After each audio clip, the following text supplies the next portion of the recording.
March 12, 2011. Two FBI agents sit in a bunker below Manhattan. Through their headphones, a voice calmly orders, "Move the 40 kilos tonight. Highway 15. That voice belongs to El Chapo, the most wanted man alive, head of a cartel that has murdered over 100,000 people. He built a $14 billion empire on one rule. No one hears his calls, ever. But someone is hearing them now. 3,000 miles south, a 24-year-old kid sits in a cartel safe house, two sicarios with AK-47s standing behind him. They think he's fixing a glitch.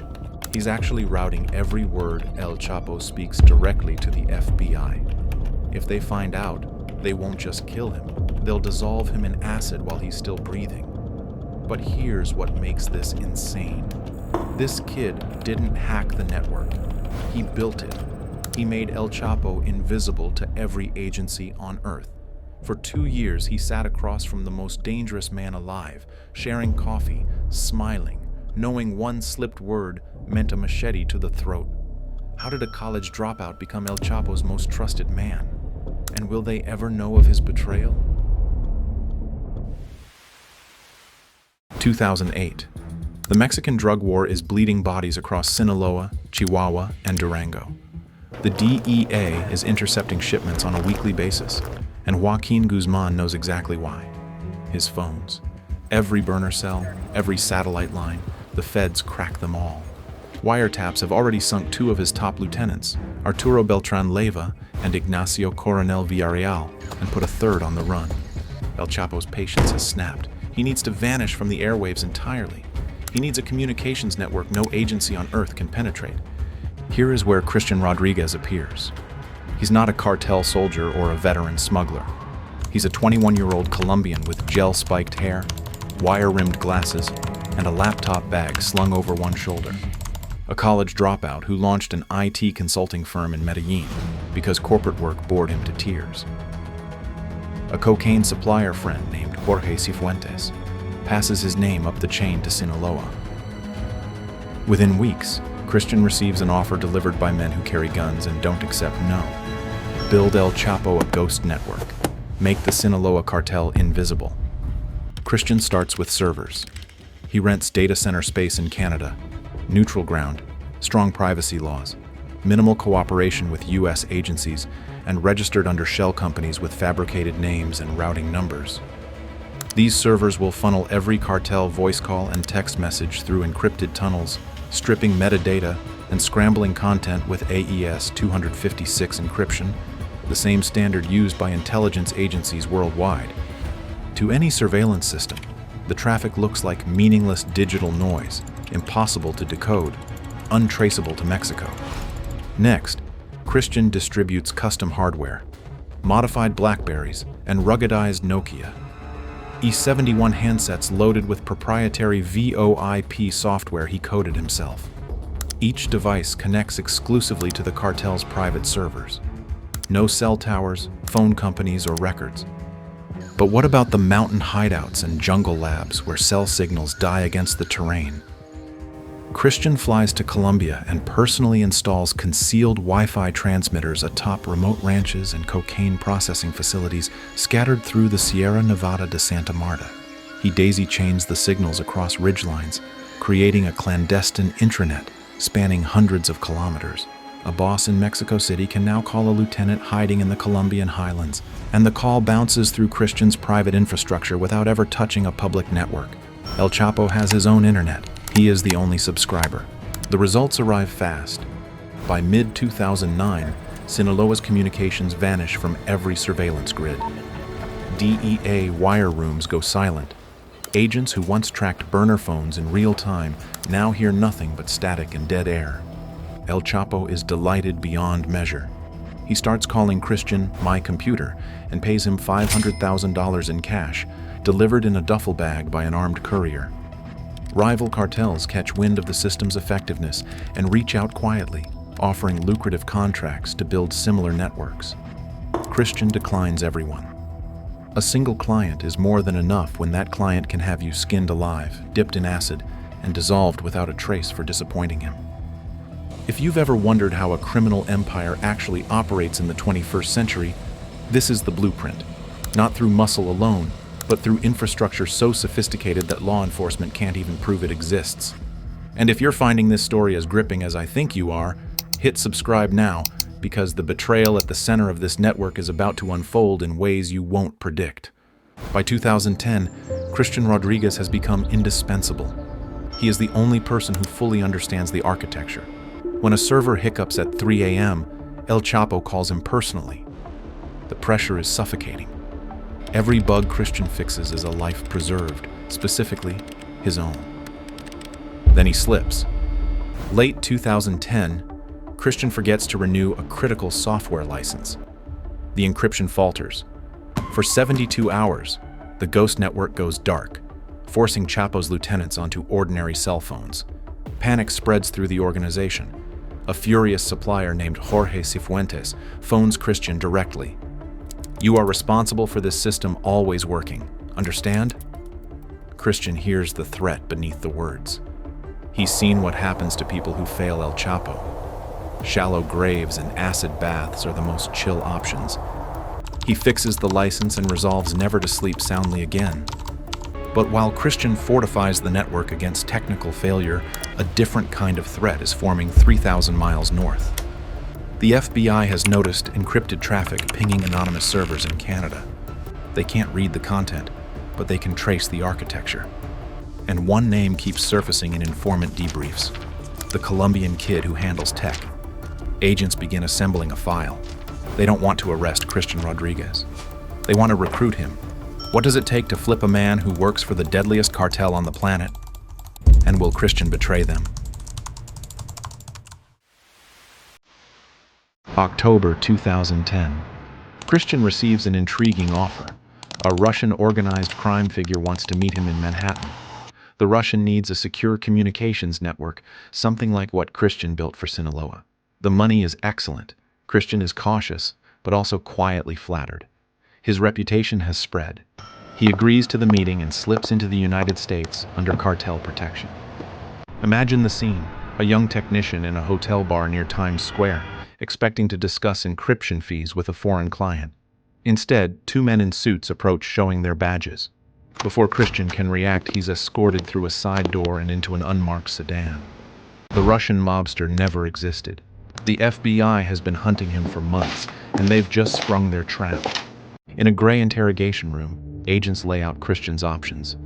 They know he built El Chapo's network. They know he's complicit in trafficking, money laundering, and conspiracy to commit murder. They can charge him as a narco-terrorist, 20 years to life in federal prison where cartel reach extends even behind bars.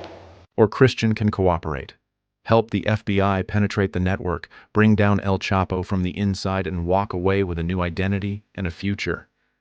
Christian does not ask for a lawyer. He does not ask for time. He agrees that same afternoon. Maybe he always knew this door existed, an escape hatch from the monster he helped create. The FBI agents can't believe their luck. But they don't just want testimony. They want the network itself. They want Christian to return to the cartel as a double agent and install a backdoor the FBI can exploit in real time. Christian's stomach drops. Going back means sitting across from El Chapo, smiling, pretending nothing has changed, while secretly feeding every word to federal agents. The prospect is horrifying, but he nods. There's no retreat now. Over the following months, Christian meets handlers in clandestine locations across Colombia and Mexico. In one Bogotá safe house, he hands over server passwords, network maps, and encryption keys. The FBI now holds the skeleton key to Sinaloa's communications. But there's a problem. The servers sit in Canada, beyond U.S. jurisdiction. Breaking the encryption externally would take years. The FBI needs to be inside the network. So they devise an audacious plan. Christian will convince El Chapo to migrate the entire system to new servers located in the Netherlands, where U.S. intelligence already has covert access through allied agencies. Christian must sell the move as a security upgrade. One wrong word and he's dead. He approaches the cartel leadership in mid-2011. The Canadian hosting provider is getting unreliable, he explains. Downtime risks are increasing.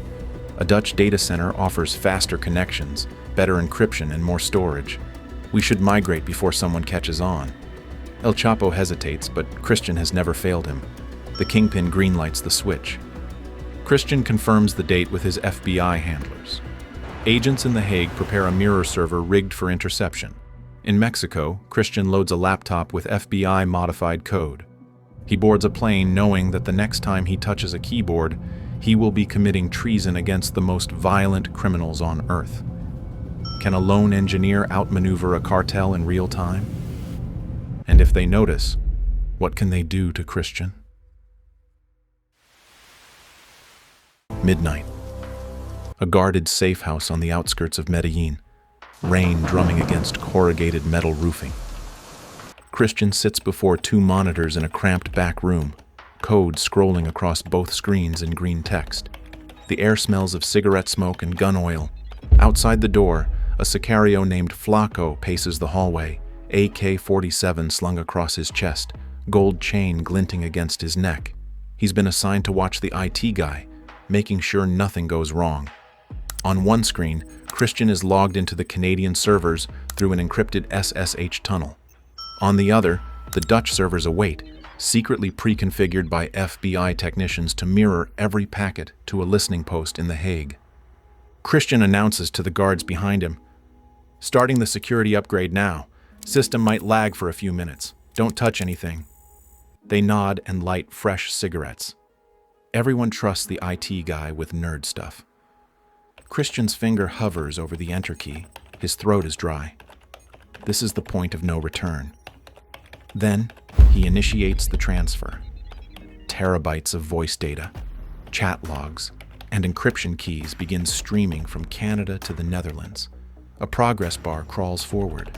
Simultaneously, Christian pushes a silent update to every cartel handset, Blackberries and Nokias across 3 countries, redirecting them to the new server address. If everything works, users won't notice a thing. For the first 2 minutes, the migration runs clean. Christian watches dozens of active calls clone over in real time, file names scrolling in a verification window. He allows himself a sliver of hope. Then, a red error flashes across his console. A key database isn't syncing. Christian's throat tightens. He types a patch, hands trembling. The transfer resumes. Come on, come on. And then the worst happens. An incoming call from El Chapo himself begins routing mid-migration. The system stutters. In Sinaloa, El Chapo is speaking to a lieutenant, and their voices dissolve into static. Christian's phone buzzes instantly. A bodyguard's voice. Jefe says the call is cutting out. What's happening? The armed men in the room turn toward him. Christian forces a smile. Tell him it's the upgrade. Minor hiccup. Almost done. His voice cracks. On his dashboard, he sees Chapo's call reconnect to the Dutch server. But the kingpin is impatient.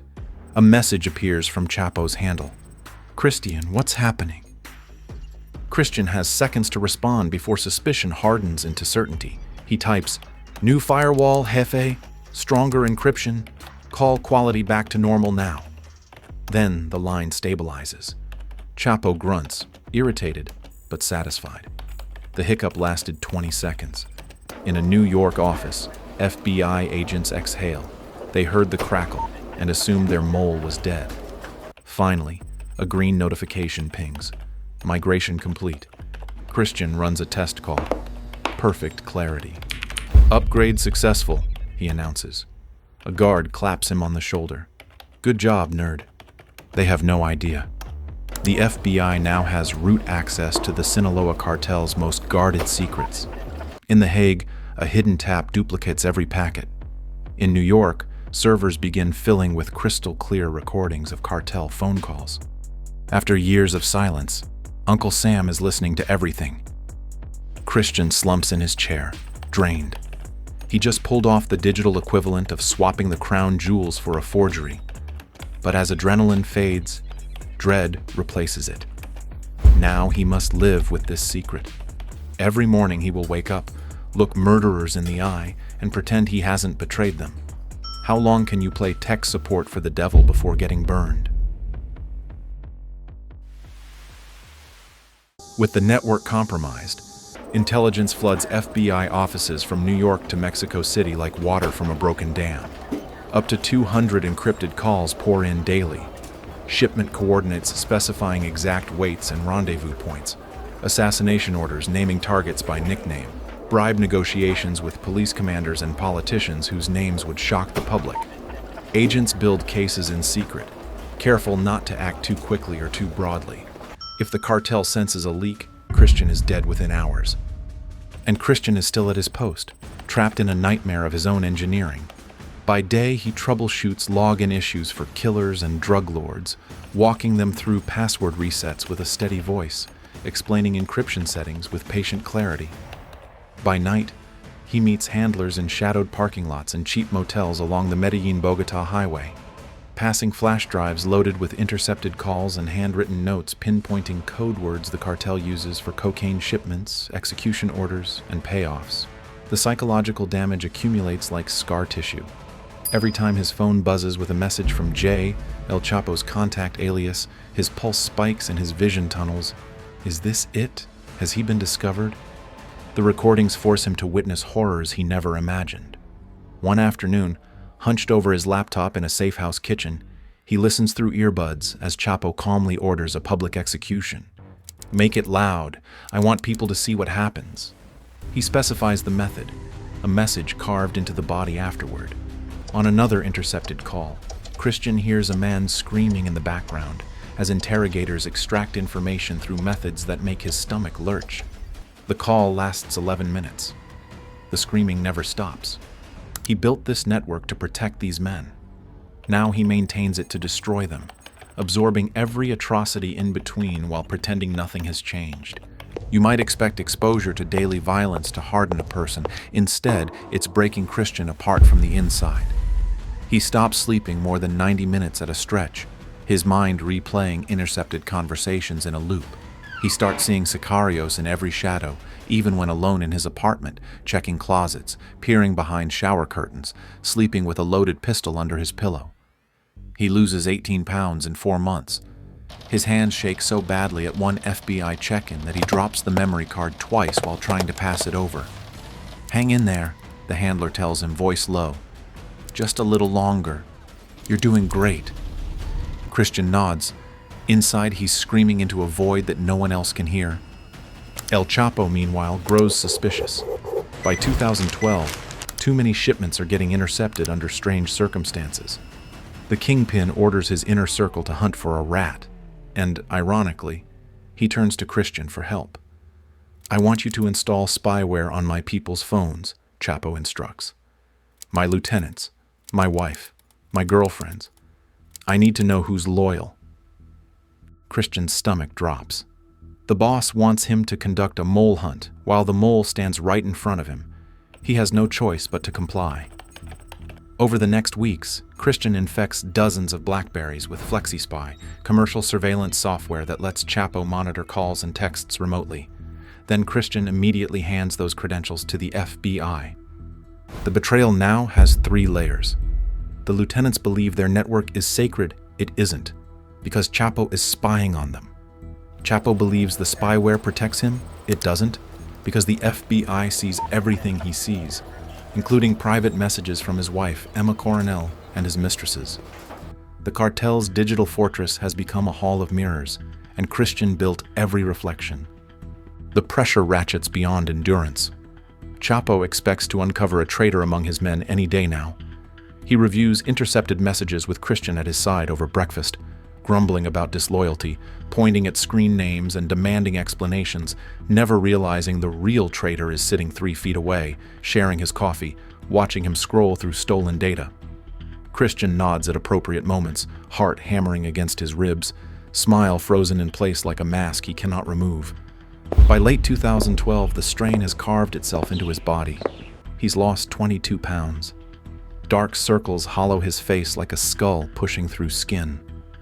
One night in November, after hearing yet another murder plot discussed over his network in casual tones, a rival's wife and children to be killed as leverage, he staggers to the bathroom and vomits until his ribs ache. He knows the clock is ticking toward 0. When the FBI finally moves, Every finger in the cartel will point at the man who managed their communications. The man who vanished the same week everything collapsed. Then, in early 2013, Christian intercepts the call that changes everything. Two high-level operators, names he recognizes from dozens of previous recordings, discuss a massive cocaine shipment scheduled for the following month. More crucially, they mention the exact safe house near Culiacan where El Chapo plans to stay for 3 nights during transit. GPS coordinates embedded in the call metadata. Christian's hands tremble as he copies the transcript. He forwards the location data to his handler through a secure dead drop. The response arrives within 6 hours. "We've got it. This is it. Time to pull the plug." The words send ice through his veins. Endgame. Within days, coordinated raids will roll up as much of the Sinaloa network as American and Mexican forces can reach. Dozens of arrests, seizures of cash, weapons, product. And for Christian, that means one thing: extraction. He won't get another chance to slip away alive. His handler gives simple instructions. Disappear on the day of the raids. Stay away from any cartel property. A safe pickup will be arranged at a designated location, a gas station 30 kilometers outside Medellin. Just make sure you're nowhere near Chapo or his sicarios when the chaos starts. Christian goes to bed that night drenched in sweat, a loaded Glock 19 under his pillow, sheets twisted around his legs. Sleep doesn't come. He stares at the ceiling, listening to every creak, every distant engine, every dog barking in the night. By dawn, he will either be free of this hell or silenced forever in a shallow grave. What does betrayal look like when it finally steps into the light? January 8th, 2016. A luxury seaside condo in Los Mochis, Sinaloa, waves crashing against rocks below the balcony. Joaquin Guzman's encrypted phone buzzes with an incoming call, but his ghost network has gone completely dark. The servers don't respond. The system he trusted with his life, the system he paid $500,000 to build, gives him nothing but silence. Moments later, the building shakes with concussion grenades. Mexican Marines, guided by U.S. intelligence and satellite positioning, storm the complex in a hail of automatic fire. El Chapo bolts from his bed in boxer shorts, sprints down a hallway, and drops through a hidden tunnel beneath the bathtub as bullets shatter tile around him. The tunnel leads to a drainage pipe that empties into a ditch beside the highway. But the dragnet is too tight this time. Every exit is covered. After 3 decades of narrow escapes and legendary tunnel flights, the most dangerous drug lord in the Western Hemisphere is captured crawling through mud in a storm drain beside Highway 15, the same highway he used 1,000 times to move cocaine north. Across Mexico and the United States, coordinated raids sweep up dozens of Sinaloa operatives. Safe houses are emptied. Stash sites fall. The takedown is powered by years of secretly recorded calls. Every voice, every order, every bribe negotiation preserved on FBI servers. And Christian? He's gone. The young engineer who sat at El Chapo's right hand has vanished like smoke. In the chaos, he slipped out of cartel territory under FBI protection, boarded an unmarked plane, and landed in the United States clutching a new identity. He knows the cartel will eventually connect the dots. The quiet IT guy who disappeared the same week the network died. He will be marked for life. For now, he is alive, breathing free air through a fog of panic attacks and insomnia. The years of terror have shattered him. In 2013, shortly after extraction, he suffered a complete nervous breakdown requiring hospitalization and electroconvulsive therapy to pull him from the darkness.